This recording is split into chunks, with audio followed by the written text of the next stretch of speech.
If you've published a book or you're thinking about it, you might just be sitting on one of the most underused marketing opportunities available to authors right now. And the crazy part, it costs almost nothing to implement. So today, I'm actually going to be showing you how a simple QR code inside your book can turn readers into leads, subscribers, or even clients without feeling spammy or salesy. And stay into the end because I'm going to show you exactly how I do this step by step. So one thing I see all the time, especially with coaches, consultants, and small business owners, is that they actually treat their book like the finish line, when in reality, it isn't. The book is the front door. It's one of the easiest low-ticket ways to get your ideas, frameworks, and voice into someone else's hands.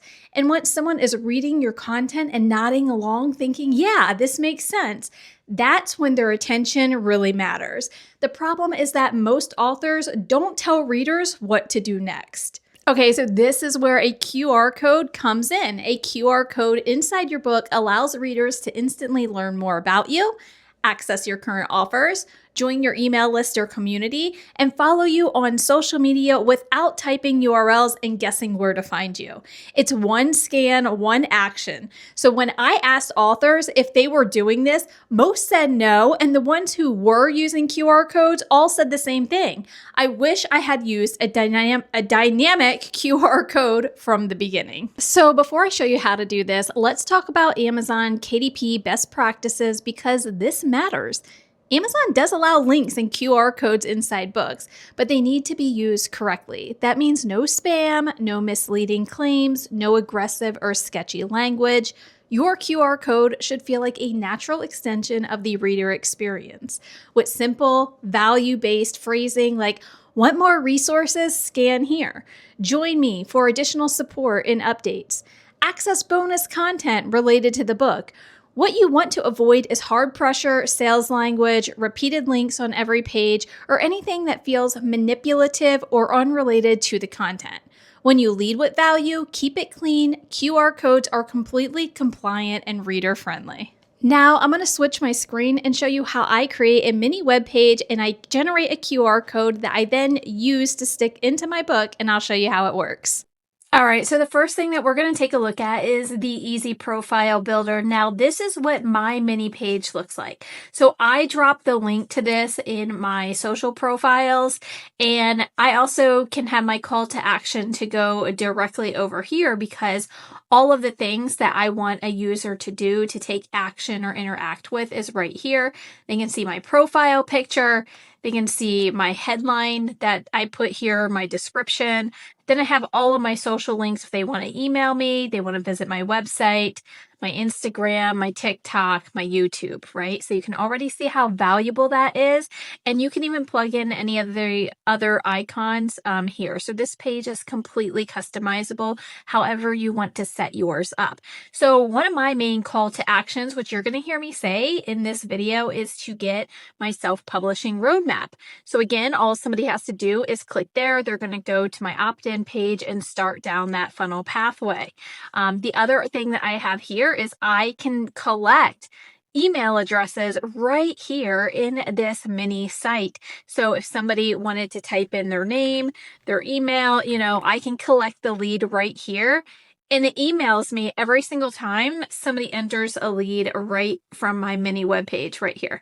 I can have them join my publishing community, get Publisher Rocket, which is a tool that I highly recommend. So I put everything that is involved in my world right here in my mini profile. And what you can do, which is very cool, is you can generate a QR code. So right up here in the hamburger menu, I know it's kind of small to see, but there is this link called QR code. Now, this is one way that you could grab your QR code that you could use, that you could then take a screenshot essentially and plug it into your book to where they could go right to this mini web page. So in the future, as you change your call to action, you change your program name, whatever it might be, those will all be updated here on your mini page that you can then send them readers right to when they scan. So you can grab that here. Another thing that this card or Easy Profile Builder is capable of is actually doing a V card. So when I do a V card, essentially it's going to download a file, and then that little file is going to immediately allow somebody to put all of your contact information into their phone. So this tool is used for so many other things, and it makes it very versatile. So now I'm just going to take a moment to dive into the back end of the Easy Profile Builder. It's basically these drag and drop options that you have to completely customize the appearance of how your profile card looks.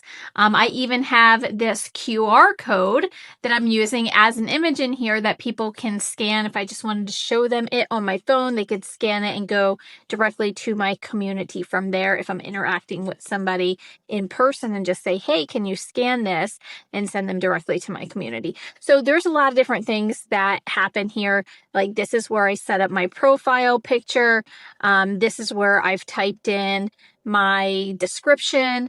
This is like the social cards. So like I said, you can add other social links in here, and there's definitely a ton in the system already to pull in from. So if you're somebody who even is like a podcaster, you could connect to Spotify, SoundCloud, wherever your podcast is hosted, and you could drop that little widget right in there. So there's definitely a lot of features that you can just drag and drop and plug in to this tool. You can even add blocks. You see, like, again, you can add audio, buttons, files where they could directly just click and get the file right there on the fly. You can drop testimonials in, add text, timelines, and videos. I mean, there's so many cool things that you can put right into this little mini web page. So again, really the sky is the limit here. Now, here is another spot, and I don't know how easy it's going to be for you to see this, but you go right down here to the bottom and you click this QR code. And now you can choose the small, the medium, the large. You can hit download, and then what it's going to do is download the PNG file right here. So you'll be able to grab your QR code, copy, paste it, drop it in a book. So I'm going to go ahead and show you what my next step would look like. All right, so now typically what I would do is I would come over to Canva. Let's say if I just wanted to make 400 by 400. And then I will come in here and I will type like, I don't know, maybe QR code. And then it's going to give me some pre-made templates, which I could potentially use. This could be beneficial for whether or not you're going to take that final image and download it. And whether you're using it on social media platforms, other printouts, handouts that you might have within your business, or take it and directly put it in your book. But this is really cool to be able to do. So if I scroll through and I find one that I like, I don't know, maybe I just want this one because it's pretty simple, not too overwhelming, then I can come in here and let's say I want to use my brand colors. So I'm just going to pick these like pink colors that I typically use. And then maybe I'll change this one to like a gray instead of this greenish brown color. Okay, so I'll do something like that. And then what I might want to do is now come in and upload. So I'm going to go in and upload my recent downloaded file, which is my QR code right here. So I'm going to then remove this QR code, plug in my Easy Profile Builder QR code right here. You see how this is coming together, looking good already. Okay, and then I might want to say scan and then say something like, let's connect online. And, let's say if I just wanted to stop there, clearly there's a lot more customization that you could possibly do. And then I could just download this file, save it, drop it into my manuscript, however you're creating your manuscript. If you're using something like InDesign, you're using something like Atticus, whatever, you can drop in a photo, a QR code, and that should be pretty easy and straightforward. All right, so now you can see just how simple this actually is. A QR code inside your book isn't about being pushy or turning a book into a sales pitch. It's about giving the right next step to readers who already trust you because they're literally reading your work. This is one of those small details that most authors skip, but it completely can change how your book performs as a marketing asset. If you're watching this and thinking, I want to publish a book, but I'm already overwhelmed, well, you're not alone. Most people overthink the process because they don't see the full picture, which is exactly why I created my self-publishing roadmap. It breaks down everything that goes into self-publishing from idea to outline, writing, design, publishing, and marketing, so you can see the entire process step by step instead of piecing it together from random videos. You can grab that for free. I'll have it linked down in the description below. And if you're ready to start using QR codes the right way and want a simple tool to create your own mini page with dynamic links, I'll also have the easy profile builder linked below. If this video has helped you, make sure that you subscribe, like, and drop a comment. If you have questions, I will read them. And remember, your book isn't something that you publish once and just forget about. When you set it up intentionally, it becomes an asset that keeps working long after you've published it. I'll catch you in the next video.